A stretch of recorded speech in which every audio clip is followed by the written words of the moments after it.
ಬಂಟ್ವಾಳ ನಗರ ಠಾಣೆ ವ್ಯಾಪ್ತಿಯ ಬಾಲಕಿಯೊಬ್ಬಳನ್ನ ಪುಸಲಾಯಿಸಿ ಮಂಗಳೂರಿಗೆ ಬರಹೇಳಿ ಅಲ್ಲಿನ ಲಾಡ್ಜ್ ಒಂದರಲ್ಲಿ ಸಂಘಟಕರೊಂದಿಗೆ ಅತ್ಯಾಚಾರ ನಡೆಸಿದ ಆರೋಪಕ್ಕೆ ಸಂಬಂಧಿಸಿದ ಪ್ರಕರಣದಲ್ಲಿ ಒಟ್ಟು 4 ಆರೋಪಿಗಳಿದ್ದು ಅವರೆಲ್ಲರನ್ನ ಬಂಧಿಸಲಾಗಿದೆ।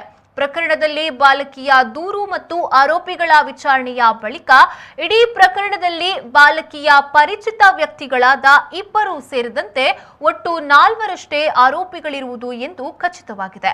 ಅವರನ್ನು ನ್ಯಾಯಾಲಯಕ್ಕೆ ಹಾಜರುಪಡಿಸಲಾಗುತ್ತದೆ ಎಂದು ಜಿಲ್ಲಾ ಪೊಲೀಸ್ ವರಿಷ್ಠಾಧಿಕಾರಿ ಋಷಿಕೇಶ್ ಭಗವಾನ್ ಸೋನಾವಣೆ ಹೇಳಿದ್ದಾರೆ। ಬಂಟ್ವಾಳದಲ್ಲಿ ಸುದ್ದಿಗೋಷ್ಠಿಯಲ್ಲಿ ಪ್ರಕರಣದ ವಿವರ ನೀಡಿದ ಅವರು ಅಡಿಷನಲ್ ಎಸ್ಪಿ ಡಾಕ್ಟರ್ ಶಿವಕುಮಾರ್ ಮಾರ್ಗದರ್ಶನದಲ್ಲಿ ಎಎಸ್ಪಿ ಶಿವಾಂಶು ರಜಪೂತ್ ಅವರ ನೇತೃತ್ವದ inspector TD Nagaraj, Bantwal SI Avinash Gowda ನೇತೃತ್ವದ ಪೊಲೀಸರ ತಂಡ ಗ್ರಾಮಾಂತರ ಎಸ್ಐ ಪ್ರಸನ್ನ ಸಹಕಾರದೊಂದಿಗೆ ಬಾಲಕಿಯ ದೂರಿನ ಆಧಾರದಲ್ಲಿ ಕ್ಷಿಪ್ರ ಕಾರ್ಯಾಚರಣೆ ನಡೆಸಿ ಬೇರೆ ಬೇರೆ ಪ್ರದೇಶಗಳಲ್ಲಿದ್ದ ಆರೋಪಿಗಳನ್ನ ವಶಕ್ಕೆ ತೆಗೆದುಕೊಂಡು ವಿಚಾರಣೆಯನ್ನ ನಡೆಸಿದಾಗ ಮಂಗಳೂರಿನಲ್ಲಿ ಈ ಕೃತ್ಯ ನಡೆದಿದ್ದು ಕಂಡುಬಂದಿರುವುದಾಗಿ ತಿಳಿಸಿದರು। ಆರಂಭದಲ್ಲಿ ತನ್ನನ್ನ ಕಾರಿನಲ್ಲಿ ಅಪಹರಿಸಿ ಅತ್ಯಾಚಾರ ಎಸಗಿದ್ದಾರೆ ಎಂದು ಬಂಟ್ವಾಳದ ಅಪ್ರಾಪ್ತ ವಯಸ್ಕ ಬಾಲಕಿಯೊಬ್ಬಳು ನೀಡಿದ ದೂರಿನಂತೆ ತನಿಖೆ ನಡೆಸಿದ ವೇಳೆ ಈ ಅಂಶ ಬಯಲಿಗೆ ಬಂತು ಎಂದು ಎಸ್ಪಿ ಹೇಳಿದರು।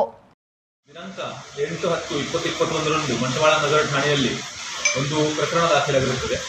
ಆ ಪ್ರಕರಣದಲ್ಲಿ ನೊಂದ ಬಾಲಕಿ ಕೊಟ್ಟ ಕಂಪ್ಲೇಂಟ್ ಪ್ರಕಾರ ನಾವು ಸೆಕ್ಷನ್ 366A, 376D, 506 IPC ಮತ್ತು 4(6) ಪೋಕ್ಸೋ ಕಾಯ್ದೆ ಅಡಿಯಲ್ಲಿ ಪ್ರಕರಣ ದಾಖಲು ಮಾಡಿರ್ತೀವಿ।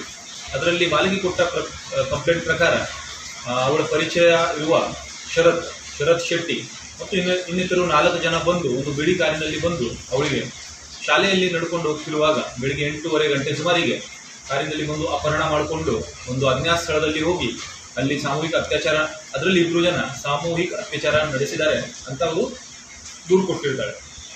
ದೂರಿನನ್ವಯ ಬಂಟ್ವಾಳ ಪೊಲೀಸ್ ಠಾಣೆಯಲ್ಲಿ ಪ್ರಕರಣ ದಾಖಲಾಗಿರುತ್ತದೆ। ಪ್ರಕರಣ ದಾಖಲಾದ ಕೂಡಲೇ ಎಎಸ್ಪಿ ಬಂಟ್ವಾಳ ಶಿವಾಂಶು ರಾಜ್ಪೂತ್ ಅವರ ನೇತೃತ್ವದಲ್ಲಿ ಟಿಡಿ ನಾಗರಾಜ್ ಅವರ ತಂಡ ಮತ್ತು ಟಿಡಿ ನಾಗರಾಜ್ ಮತ್ತು PSI ಅವಿನಾಶ್ ಅವರ ತಂಡ ಕ್ಷಿಪ್ರಗತಿಯಲ್ಲಿ ತನಿಖೆ ನಡೆಸಿರುತ್ತಾರೆ। ಆ ತನಿಖೆಯಿಂದ 4 ಜನರಿಗೆ ನಾವು ಅರೆಸ್ಟ್ ಮಾಡಿರ್ತೀವಿ।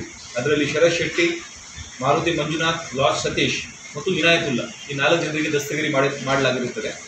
ತನಿಖೆಯಿಂದ ತಿಳಿದು ಬಂದ ಅಂಶಗಳು ಏನಂದರೆ, ಶರತ್ ಶೆಟ್ಟಿ ನೊಂದ ಬಾಲಕಿ ಜೊತೆ ಫೇಸ್ಬುಕ್ಕಲ್ಲಿ, ವಾಟ್ಸಪ್ಪಲ್ಲಿ ಸಂಪರ್ಕದಲ್ಲಿ ಇರ್ತಾನೆ, ನಿರಂತರವಾಗಿ ಸಂಪರ್ಕದಲ್ಲಿ ಇದ್ದು ಮತ್ತು ಕಳೆದ 10-15 ದಿವಸಗಳಿಂದ ಮಾರುತಿ ಮಂಜುನಾಥ್ ಸಹ ಅವರ ಸಂಪರ್ಕದಲ್ಲಿ ಇರ್ತಾನೆ ವಾಟ್ಸಪ್ಪಲ್ಲಿ। ಮಾರುತಿ ಮಂಜುನಾಥ್ ಮತ್ತು ಶರತ್ ಶೆಟ್ಟಿ ಅವರು ಪರಿಚಯಸ್ಥರು। ಮಾರುತಿ ಹುಡುಗಿ ಜೊತೆ, ನೊಂದ ಬಾಲಕಿ ಜೊತೆ ಸಲುಗೆಯಿಂದ ಮಾತಾಡಿ ಅಶ್ಲೀಲ ಚಾಟ್ ಸಹ ಮಾಡಿರ್ತಾನೆ।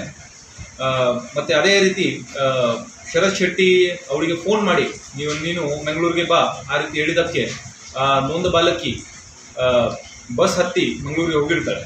ಅಲ್ಲಿ ಶರತ್ ಶೆಟ್ಟಿ ಅವಳಿಗೆ ಪುಸಲಾಯಿಸಿ ನಾವು ಈಗ ಎಲ್ಲಿಯಾದರೂ ರೆಸ್ಟ್ ಮಾಡೋ ಲಾಜಲ್ಲಿ ಹೋಗೋಣ ಅಂತ ಹೇಳಿ ಕರ್ಕೊಂಡು ಹೋಗಿರ್ತಾನೆ। ಅದಾದ ನಂತರ ಆ ಜಾಗದಲ್ಲಿ ಶರತ್ ಶೆಟ್ಟಿ ಮತ್ತು ಇನ್ನೊಬ್ಬ ವಿನಾಯಕುಲ್ಲಾ, ಈ 2 ಜನ ಇವಳ ಮೇಲೆ, ಒಂದು ಬಾಲಕಿ ಮೇಲೆ ಅತ್ಯಾಚಾರ ಎಸಗಿರ್ತಾರೆ। ಅದನ್ನು ಲಾಜಲ್ಲಿ ಮ್ಯಾನೇಜರ್ ಇರುವಂಥ ಸತೀಶ್ ಅವನು ಈ ಕೆಲಸಕ್ಕೆ ಅನುಕೂಲ ಮಾಡಿಕೊಟ್ಟಿರ್ತಾನೆ, ಅವನು ಸಹ ಲೈಂಗಿಕ ಶೋಷಣೆ, ಹ್ಯಾರಾಸ್ಮೆಂಟ್ ಮಾಡಿರ್ತಾನೆ। ಈ 4 ಜನರಿಗೆ ನಾವು ದಸ್ತಗಿರಿ ಮಾಡಿದ್ದೀವಿ।